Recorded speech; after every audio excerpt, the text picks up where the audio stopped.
अस्सलाम वालेकुम गाइस, उम्मीद है आप सब खैरियत से होंगे, जहाँ होंगे खुश होंगे, आबाद होंगे। मैं हूँ सबा अहमद और आप देख रहे हैं इस वक्त my YouTube channel kitchen with Saba Ahmad.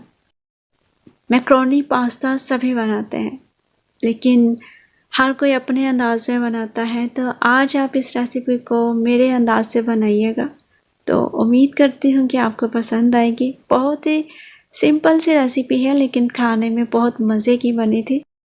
तो चलिए आज की ये इजी सी पास्ता रेसिपी आपके साथ शेयर करते हैं और रेसिपी का आगाज़ करते हैं। इसके लिए सबसे पहले हमें एक खुले बर्तन में बहुत सा खुला पानी चाहिए होगा और उसमें हम 1 चम्मच नमक और 2 से 3 चम्मच ऑयल शामिल कर देंगे। कुकिंग ऑयल शामिल कीजिएगा। और अब जो हमने पास्ता बॉईल करने के लिए रखा था उसे हम इस पानी में शामिल कर देंगे और पानी खौलता हुआ होना चाहिए। और पास्ता को इतना पकाएंगे कि पास्ता जो है वो बहुत ज़्यादा कुक ना हो, 90% लाजमी कुक होना चाहिए।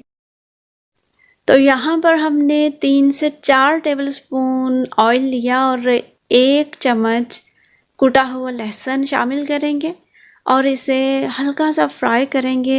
ब्राउन बिल्कुल भी नहीं करना। जब इसका कच्चापन थोड़ा सा ख़त्म हो जाए, 1 से 1.5 मिनट इसे पकाइएगा। तो उसके बाद अब 1 चम्मच ज़ीरा लेंगे और वो भी इसी ऑयल में शामिल करेंगे। हल्का सा क्रैकल करेंगे ज़ीरे को लहसुन के साथ। बस इस बात का ध्यान रखिएगा कि ज़ीरा जो है वो जलना नहीं चाहिए और ना ही लहसुन जो है वो उसे जलना चाहिए, वरना सारा टेस्ट जो है वो ख़राब हो जाएगा। तो अब हमने कुछ सब्जियां काट के रखी थी। आलू लिए थे और उन्हें इस तरह से क्यूब्स में, छोटे छोटे क्यूब्स में कट कर लिया था। आप अपनी मर्ज़ी से किसी भी शेप में कटिंग कर सकते हैं। तो अब हम आलू को ज़ीरा और लहसुन के साथ कुछ देर के लिए फ्राई करेंगे। हमारे आलू जो हैं वो हल्के से फ्राई हो चुके हैं। तो अब हमने जो गाजर काट के रखी थी उसे भी हम शामिल कर देंगे, क्योंकि आलू और गाजर जो है ये गलने में थोड़ा सा टाइम लेते हैं। तो इसलिए हम इन्हें थोड़ा सा पहले पका लेंगे, क्योंकि तमाम सब्ज़ियां जो हैं वो एक जैसा वक्त पकने में नहीं लेती। तो हमने आलू और गाजर जो हैं ये पहले शामिल कर लेने हैं और कुछ देर के लिए इन्हें कुक करेंगे, यहाँ तक कि जब ये हाफ़ डन हो जाए। तो अब हम यहाँ पर शिमला मिर्च शामिल करेंगे और शिमला मिर्च मैंने 2 बड़ी ली थी, इसके बीज निकाल लिए थे और उसके बाद मैंने इसको भी छोटे छोटे क्यूब्स में कट किया है। तमाम सब्जियों को मैंने एक ही शेप में काटा है। आप अपनी मर्ज़ी के मुताबिक जैसे मर्ज़ी कटिंग करें। और अब यहाँ पर 1 प्याली के बराबर मटर, वो भी बॉयल करके रखे थे मैंने, क्योंकि मटर भी गलने में ज़्यादा टाइम लेते हैं। और साथ ही 1 अदद प्याज, उसे भी छोटे छोटे स्लाइसिस में कट कर लिया था। तो अब हम इन सब्जियों को हल्का सा फ्राई करेंगे, क्योंकि गाजर और आलू तो पक चुके हैं, लेकिन उसके साथ हमें इन सब्जियों को बिल्कुल भी कम्प्लीटली नहीं गलाना। और चाइनीज़ रेसिपी है, तो इन सब्जियों में 2 चम्मच मैंने चीनी शामिल की है और साथ में 2 चम्मच सफ़ेद सिरका लाजमी शामिल कीजिएगा, क्योंकि चीनी और सिरका शामिल करने से सब्जियों के कलर बिल्कुल फ्रेश रहते हैं। हल्का सा फ्राई करेंगे और साथ ही 1 चम्मच नमक और 1 चम्मच काली मिर्च भी शामिल कर देंगे। और उसके साथ हम 1 चम्मच चिकन पाउडर भी शामिल करेंगे अच्छे फ्लेवर के लिए। बहुत ज़्यादा स्पाइसेस नहीं जाते इस पास्ता रेसिपी में, तो आप इन्हें अच्छी तरह से मिक्स कर लेंगे। और ख़्याल रखिएगा कि बहुत ज़्यादा जो है वो ओवर कुक नहीं करना। प्याज और शिमला मिर्च जो है ये हमें क्रंची ही रखनी है। तो यहाँ पर मैंने 2 टेबलस्पून सोया सॉस लिया है और 2 टेबलस्पून ही मैंने इसमें चिली सॉस ऐड की है। तो आप अपनी सब्जियां देखिएगा, जितना पास्ता आप बना रहे हैं उस हिसाब से आप तमाम मसाले जो हैं कम ज़्यादा कर सकते हैं। तो अब हम इन सब्जियों को इतना पकाएंगे कि जो हमारे सॉसेस हैं वो अच्छी तरह से खुश्क हो जाए। तो चंद मिनट हाई फ्लेम पर पकाने के बाद अब जो पास्ता था वो भी हम शामिल कर देंगे और अब पास्ता और सब्जियों को अच्छी तरह से मिक्स कर लेंगे। तो गाइस आप देख सकते हैं कि मिक्सिंग हो रही है और कितना खूबसूरत सा कलर जो है वो पास्ता पर आ रहा है और कलरफुल सी सब्जियां कितनी ज़बरदस्त दिखाई दे रही हैं।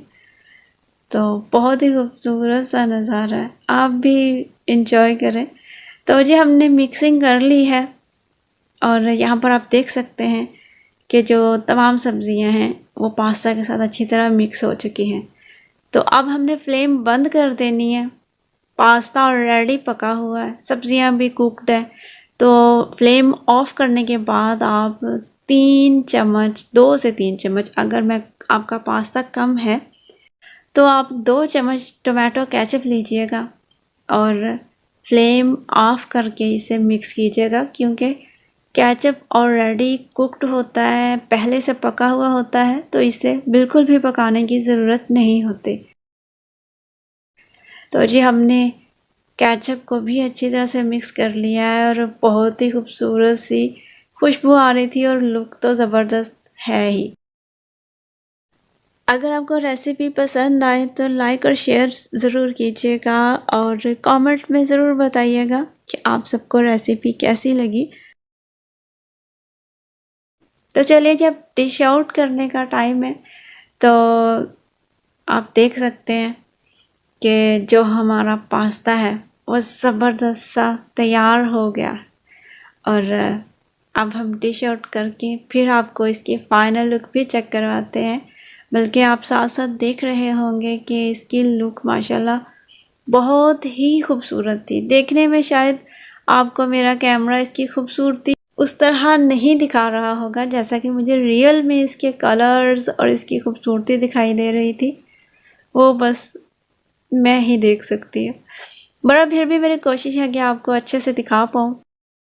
तो यहाँ पर आप देख सकते हैं कि जी डिश आउट कर चुके हैं और ये है जी हमारे पास्ता की फाइनल लुक। आई होप कि आपको भी पसंद आएगी। और इस पास्ता का जो एक सीक्रेट है ना, वो ये है कि जो एंड में हम केचप ऐड करते हैं ना, उसके साथ इसका टेस्ट बहुत ज़्यादा बढ़ गया था ना। हाँ, आग बंद करके केचप को ऐड कीजिएगा और स्टार्टिंग में जो इसका लहसुन और ज़ीरे का जो तड़का था वो इसका कमाल का तड़का था।